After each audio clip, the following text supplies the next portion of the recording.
Brown versus the Board of Education, a Supreme Court case taught to African children as the hallmark of our existence and our acceptance in American society.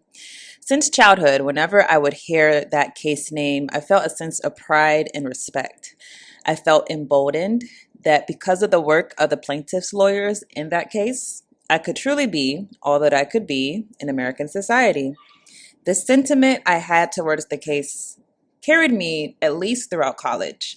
It wasn't until law school that that case began to leave a sour taste in my mouth. You see, for so long I was blinded by the Supreme Court's acceptance that separate but equal was unequal, and that all Africans had the right to attend any educational institutions they desired.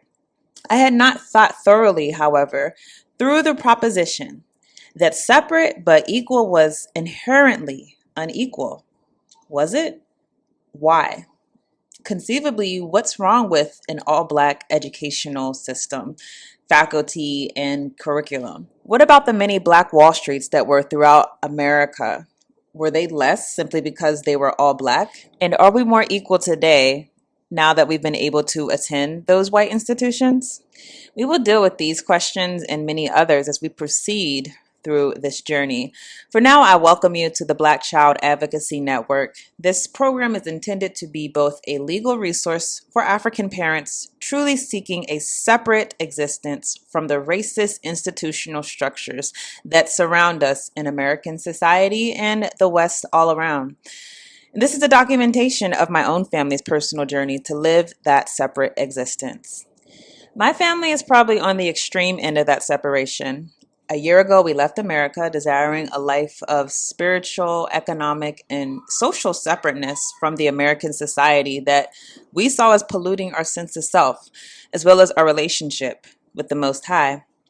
While we still have not achieved a total separation from the Western society, we are actively seeking that existence.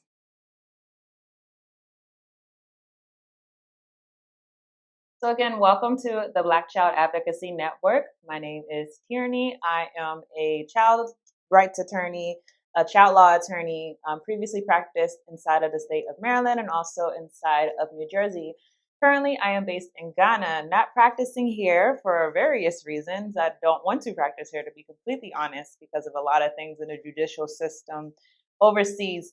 But regardless, I still feel like it's my duty to share any type of knowledge that I've acquired from working in law with people who are seeking a existence of dignity, African people particularly, who are seeking an existence of dignity inside of a racist system. So just for some context, I became a lawyer for the specific reason that I wanted to help my people. I wanted to help Black people, African people who were dealing with racism inside of the system. And to me, that was the best way to do so. After practicing law for a while, though, I became convinced that the system would not change because of me and would not change because of those in power, because the system is doing exactly what the system was meant to do. So we will get more into systems analysis, something I wrote about in my book, Fostering False Identity. But while I don't want to get into that in detail in this video, I want that to give you an understanding why I chose to live an existence that was separate but equal. And we're taught that separate can't be equal. But to me, I felt like there was no real dignity being inside of the systems of the United States, trying to fight for equality in a system that was not ever willing to change, would not change, and would not entertain any people inside of the system who actually wanted to change it. Meaning I could be an individual, I could want to fight the system and get into a position of power to where I think I could change it.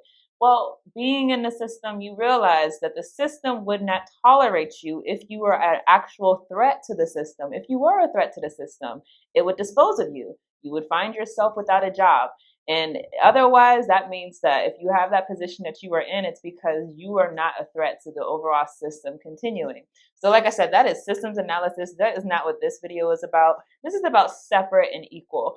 The idea that I want to put forth to you, and I'm assuming that your parents or people with family who want to live without the ramifications of being inside of a racial society, want to live without the stigma that comes with being Black in America. And for those people, I would put forth to you, if you want to do so, there are ways to achieve something of that nature. And the best way to understand that is to understand the government as being your major barrier to that existence. So I wrote about that on my article for this month. I will do a monthly article for this show, and this article is separate and equal. It's not separate but equal, or separate can't be equal. No, we want to be separate and equal. And in this article, what I break down is that the major barriers to you as a parent who is trying to raise children, raise African children inside of the United States without having to face the stigma of being inside of an institutionally racist system. The best way to do so is understanding, number one, the government has every right inside of the United States to exercise authority over you, wherever you are. And that might seem simple and not too deep for most people, but you have to understand that that means that wherever you go in the U.S., you are literally at the grace of the Most High to allow you to do what you want to do. But there are places where that grace is more significant and places where that grace is less significant. What I mean is that you could live in certain states that have taken a position that even though they could exercise authority over you and your family to the utmost degree, that we're not going to exercise that authority. We're going to still give you a hands-off approach. We're still going to allow you the freedom to live as you want to live. And there are states like that, as I wrote about in the article. A lot of those states happen to be down south. That's typically when you'll find a culture that says we do not want to be hyper surveillance. We do not want people telling us what to do with our children, what to do with our homes, what to do with our backyards. So if you are someone who, although you know that the United States government has the authority to exercise utmost authority over you, you want to have more of a likelihood that that authority will not be utilized. You want to go in states, you want to go in areas, localities where the system is not going to do so just because of the culture of the place. So I'll say for me, for example, I am in Ghana, West Africa. Am I still subject to the laws of the Ghanaian government? Absolutely. But am I going to, in all likelihood, face the ramifications that I would in the United States for the decisions I make with my husband over our family?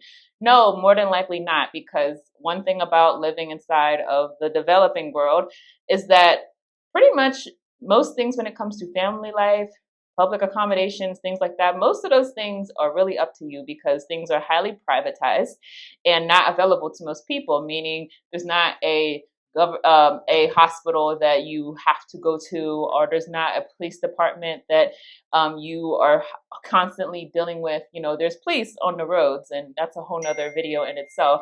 But the idea that these systems come into play the same way as they do in the US is just not a reality. So you can live places that even though the government has that authority, the government, because of the culture, because of the economic reality, is probably not going to exercise that authority. And that's what I would suggest to you. The other thing that you should understand is the police power of the state. Within the authority of the government, you should understand that the government has authority to make rules basically where they are going to deal with the ins and outs of the systems that you are dealing with. They have to make rules about welfare, rules about education, rules about health, all of these public health. All of these things are called police powers. One specific police power that I mentioned in the article that you should understand is parens patriae. That's something that I dealt with a lot in the child welfare system. That is the idea that the ultimate parent of every child is the state. And therefore, if you as the parent, the natural parent, are not doing what you should be doing to protect your child, that the state has the right to step in and act as the ultimate parent. You see parens patriae come into play, like I said, many times inside of the child welfare system. The reason that it's important for you to understand this is to understand that when it comes to the police powers, the powers that the state has to use to regulate and exercise authority over everyday citizens, you should understand that those same police powers oftentimes lead to you being cited, being labeled, because those same governmental entities are always, always, always doing what the system wants them to do. That is oppress African people. So I'll give you an example. Let's say health, right? Most people, you were mandated to go and to take your child to get certain vaccines, take them to doctor's appointments and whatnot, right? Well, if you take your child and follow through, depending on what state you're in, they probably have different requirements. If you're following through with those requirements, you're always subjecting yourself to an entity, the health system, that has a mandated reporting requirement, meaning if they suspect that you might be abusing your child, and it could be something that's as simple as a philosophical thing. Maybe you don't want to give your child a certain diet. Maybe you don't want to treat your children with medication when there's other proven natural remedies. Well, it doesn't matter. If they suspect that you could be abusing your child, they are mandated reporters. They have to report you. So here you go. The state's police power comes to affect you as being their parent because now you have child welfare knocking at your door.